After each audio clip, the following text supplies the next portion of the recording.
Assalamualaikum warahmatullahi wabarakatuh. Selamat datang kembali pada presentasi kelompok C, kelas akuntansi keuangan menengah 2E. Yang kali ini akan membahas materi terkait dengan akuntansi sewa pada perspektif penyewa. Sebelumnya, saya ucapkan puji syukur kehadirat Allah Subhanahu wa taala karena masih diberikan kesempatan untuk dapat melakukan presentasi pada kesempatan kali ini.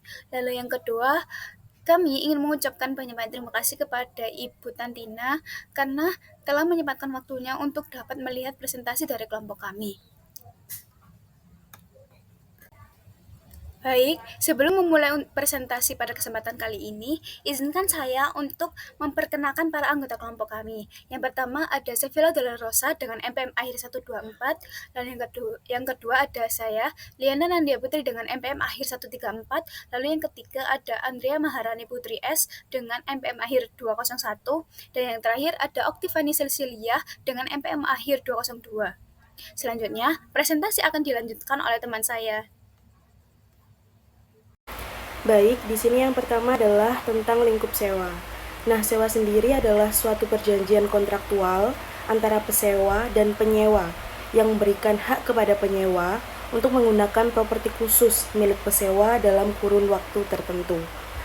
Kemudian kelompok terbesar dalam kegiatan penyewaan peralatan meliputi peralatan teknologi informasi, transportasi seperti truk, pesawat, dan kereta api, konstruksi, dan agrikultur. Nah, selanjutnya di sini yang pertama adalah kelebihan penyewa. Nah, yang pertama adalah 100% pembiayaan dengan tarif tetap. Kemudian yang kedua adalah proteksi terhadap keusangan. Yang ketiga fleksibilitas. Dan yang keempat pembiayaan yang lebih murah. Kemudian kelebihan dari pesewa sendiri itu yang pertama memberikan margin bunga yang menguntungkan. Yang kedua dapat menstimulus penjualan produk pesewa.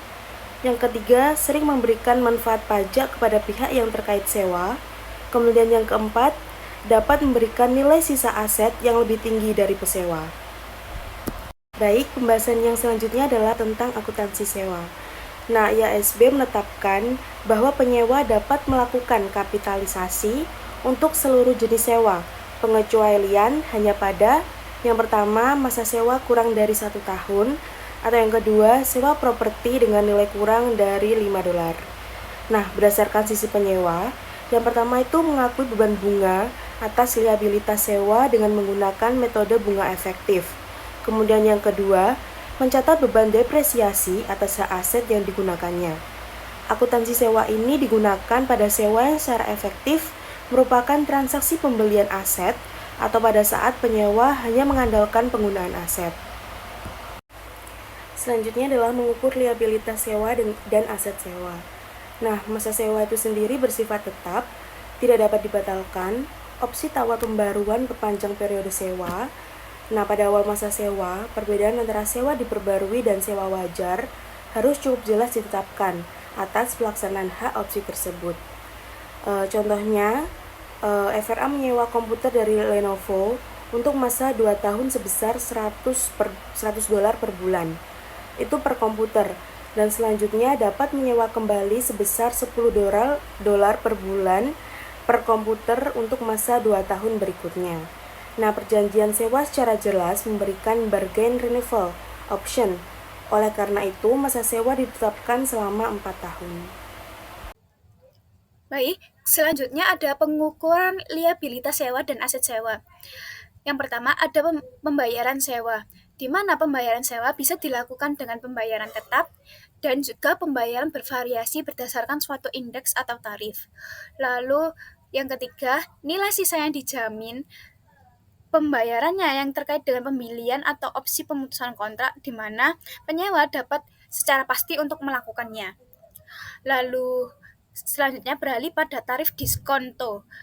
Penyewa harus menghitung nilai kini dari pembayaran sewa yang dilakukan dengan menggunakan tarif bunga implisit. Tarif ini ditetapkan pada awal masa sewa dari pembayaran sewa dan nilai sisa yang dijamin sama dengan nilai kini dari sewa aset. Selanjutnya, untuk dapat lebih memahami terkait mengenai materi ini, kita berikan ilustrasi. Untuk menggambarkan akuntansi sewa dengan menggunakan metode sewa pembiayaan atau financial lease, misalkan CNH Capital, anak perusahaan dari CNH Global, dan Ivanhoe Mines Ltd menandatangani sebuah perjanjian sewa pada 1 Januari 2019, di mana CNH menyewakan alat berat backhoe kepada Ivanhoe yang dimulai pada 1 Januari 2019 dengan syarat dan ketentuan perjanjian serta data lain yang relevan adalah sebagai berikut. Yang pertama, masa sewa adalah 5 tahun. Perjanjian sewa bersifat tidak dapat dibatalkan dengan pembayaran sewa sebesar 20.711,11 euro yang dibayarkan kepada tiap awal tahun atau berdasarkan annuity due basis. Lalu yang kedua, alat berat backhoe memiliki nilai wajar pada awal masa sewa sebesar 100.000 euro dengan estimasi masa manfaat 5 tahun dan nilai sisa yang dijamin sebesar 5.000 euro, di mana Ivanhoe berharap bahwa nilai yang diharapkan dari nilai sisa tersebut bisa lebih besar daripada nilai yang dijaminkan sebesar 5.000 euro tersebut. Lalu tidak ada opsi perpanjangan atau perbaruan masa sewa. Alat berat akan kembali menjadi milik CNH Capital pada akhir masa sewa. Lalu selanjutnya suku bunga pinjaman Ivanhoe adalah 5% per tahun. Ivanhoe mendepresiasi peralatannya dengan basis garis lurus, di mana CNH menetapkan tarif sewa tahun untuk mendapatkan penghasilan sebesar 4% per tahun. Ivanhoe mengetahui hal tersebut. Selanjutnya, Ivanhoe sebagai sang penyewa menghitung liabilitas sewa dan jumlah yang dikapitalisasikan sebagai aset hak pakai yaitu sebagai berikut, di mana pembayaran awalnya yaitu 20.711,11 euro dikalikan dengan faktor nilai kini di mana I-nya 4% dan lamanya yaitu 5 tahun. Yaitu lamanya 5 tahun maksud saya. Lalu mereka dikalikan dengan 4.629 dan didapat nilai kini pembayaran sewa yaitu sebesar 95.890,35 euro. Ivanhoe menggunakan suku bunga implisit CNH sebesar 4% dan tidak menggunakan suku bunga pinjamannya yaitu sebesar 5% karena suku bunga tersebut telah diketahui oleh Ivanhoe. Lalu Ivanhoe pada pencatatan akuntansinya mencatat sewa biaya pada tanggal 1 Januari 2019 adalah sebagai berikut dengan akun right of use asset yaitu sebesar 95.890,35 euro dengan lease liability yaitu sebesar 95.890,35 euro. Lalu beralih pada ketika Ivanhoe membayarkan pembayaran sewa pada pertama kali yang juga pada tanggal 1 Januari 2019 adalah sebagai berikut, di mana lease liability-nya berpindah pada posisi debit yaitu sebesar 20.711,11. Ini berdasarkan pembayarannya yang pertama kali yang merupakan nominal pembayaran dan cash-nya kita kreditkan yaitu sebesar 20.711,11 euro. Selanjutnya kita beralih pada jadwal amortisasi sewa yang tercatat pada Ivanhoe sebagai penyewa, di mana yang pertama kali dicatat yaitu di bagian A yaitu annual lease payment-nya yaitu sebesar 20.711,11 euro. Nah, lalu karena pada tanggal 1 Januari 2019 Ivanhoe langsung membayarkan dan interest atas liabilitasnya tersebut belum terjadi, maka kita kosongkan terlebih dahulu. Lalu reduction of lease liability-nya didapat dengan mengurangkan annual lease payment yang tadi yaitu 20.700,11 euro dengan interest on liability-nya atau bunga liability-nya karena tadi bunganya masih belum didapatkan, maka langsung saja ditulis 20.711. Lalu pada posisi lease liability-nya kan jumlah terakhirnya yaitu Cuma terakhir liabilitasnya maksud saya itu dikurangkan dengan reduction of lease liability-nya, yaitu sehingga didapat 75.179,24, dan perhitungan amortisasinya dilakukan seperti itu sampai pada tanggal 1 Januari 2023, sehingga didapat nilai akhirnya yaitu untuk pembayarannya selama 4 tahun yaitu sebesar 103.555 euro, dan untuk bunganya yaitu sebesar 7.665 euro, dan untuk penyerapan yang terjadinya yaitu sebesar 95.890,35 euro. Baik, jadi tadi kan sudah dihitung mengenai amortisasinya dan jumlah liabilitas terakhirnya sudah diketahui. Lalu sekarang kita akan menjurnal untuk berbagai transaksi atas Ivanhoe tadi. Yang pertama kali yaitu jurnal untuk mencatat bunga akrual pada tanggal 31 Desember 2019, di mana dicatat dengan interest expense pada posisi debit sebesar 3.007,17 euro dan lease liability yang dengan nominal yang sama. Lalu yang kedua, jika terjadi depresiasi atas aset hak pakai selama 5 tahun masa sewa dengan menggunakan kebijakan umum Ivanhoe yaitu metode garis lurus, maka akan menghasilkan jurnal pada tanggal 31 Desember sebagai berikut, yaitu terdapat akun depresiasi, beban depresiasi sebesar 19.178.000 pada posisi debit. Lalu aset hak pakainya itu yang tadi 95.000 sewanya tadi dibagikan dengan 5 tahun masa sewanya, sehingga didapat 19.178.000,07 euro. Lalu selanjutnya Ivanhoe mencatat pembayaran sewa kedua. Yang pertama tadi kan sudah dibayarkan. Yang pertama tadi jurnal untuk sewa yang pertama yang pada saat sebelumnya. Lalu yang kedua ini jika Ivanhoe sudah melakukan pembayaran kedua, yaitu di mana lease liability-nya yaitu sebesar 3.007,17 euro, kita tambahkan dengan 17.703,95 euro sehingga didapat 20.711,11 euro dengan di posisi debit, dan pada posisi kreditnya yaitu uang kasnya sebesar dengan nominal yang sama. Lalu apabila Ivanhoe membeli peralatan CNH pada akhir masa sewa dengan harga 5.000 dan diestimasi nilai sisa manfaat peralatan adalah 2 tahun, maka Ivanhoe harus membuat jurnal seperti berikut. Equipment sebesar 5.000 kita debitkan dan kas kita kreditkan sebesar 5.000. Yaitu tentang akuntansi sewa pada contoh 2. Yaitu yang pertama adalah nilai sisa dijamin.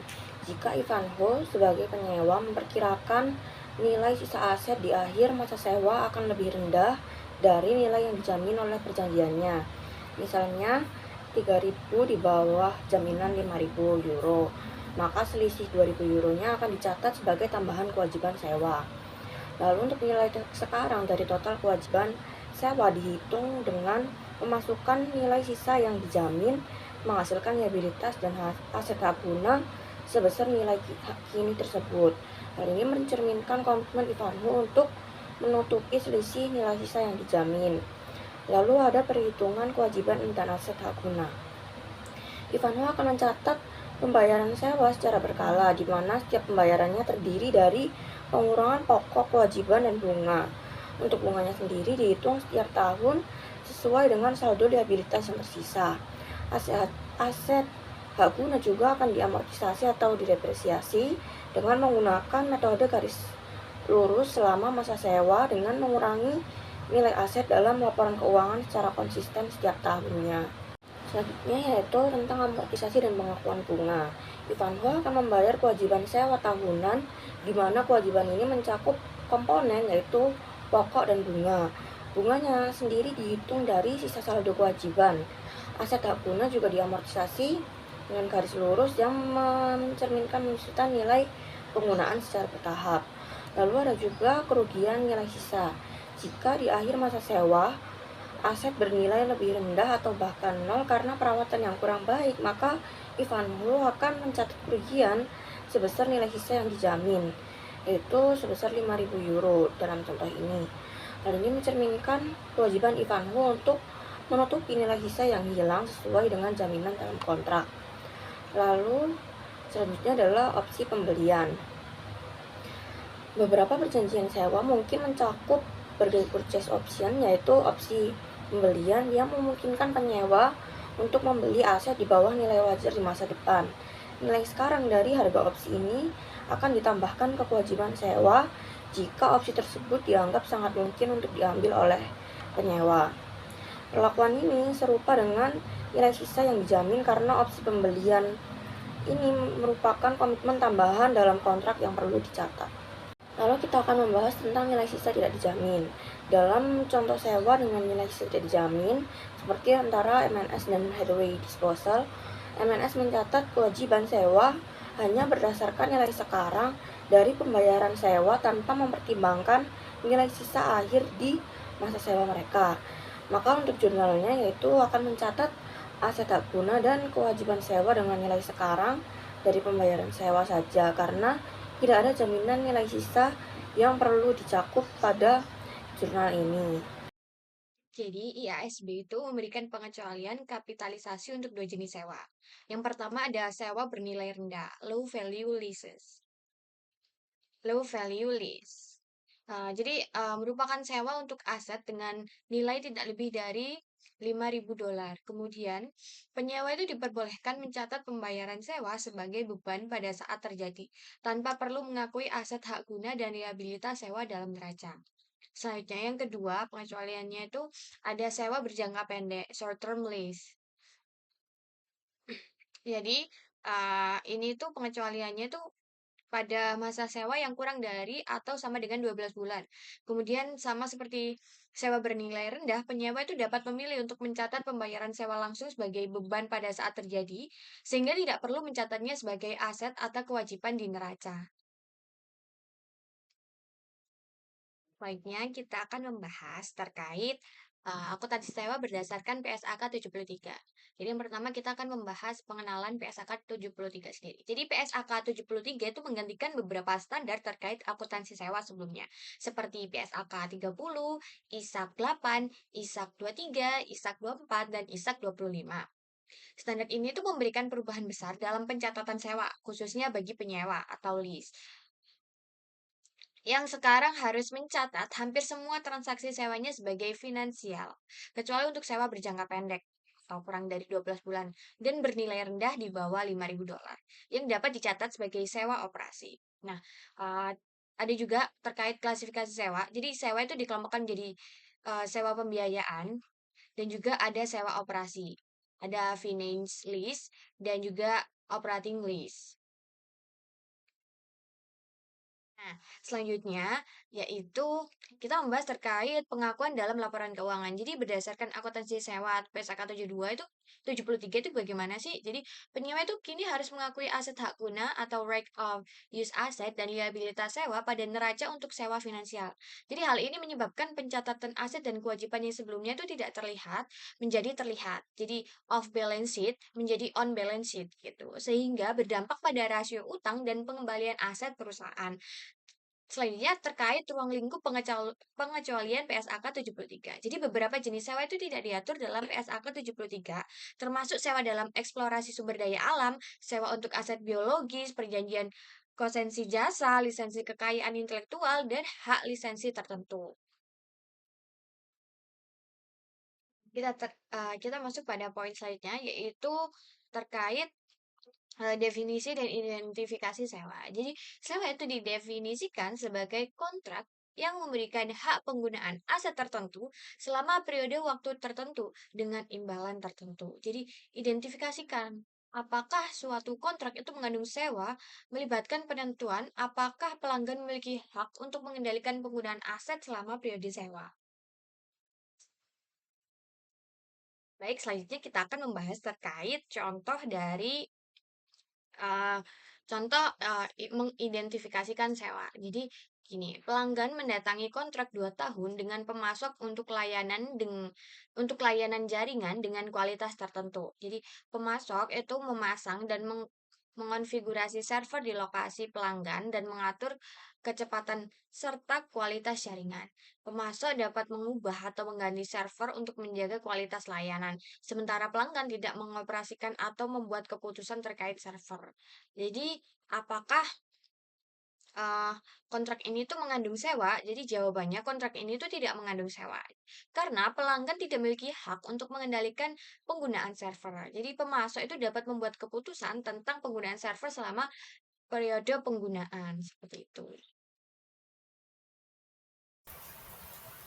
Baik, karena keseluruhan materi telah dibahas oleh kelompok C, maka sekian pemaparan materi terkait akuntansi akuntansi sewa pada perspektif LESE. Semoga apa yang disampaikan dapat menjadi manfaat dan apabila ada kesalahan kami mohon maaf. Kami akhiri. Wassalamualaikum warahmatullahi wabarakatuh.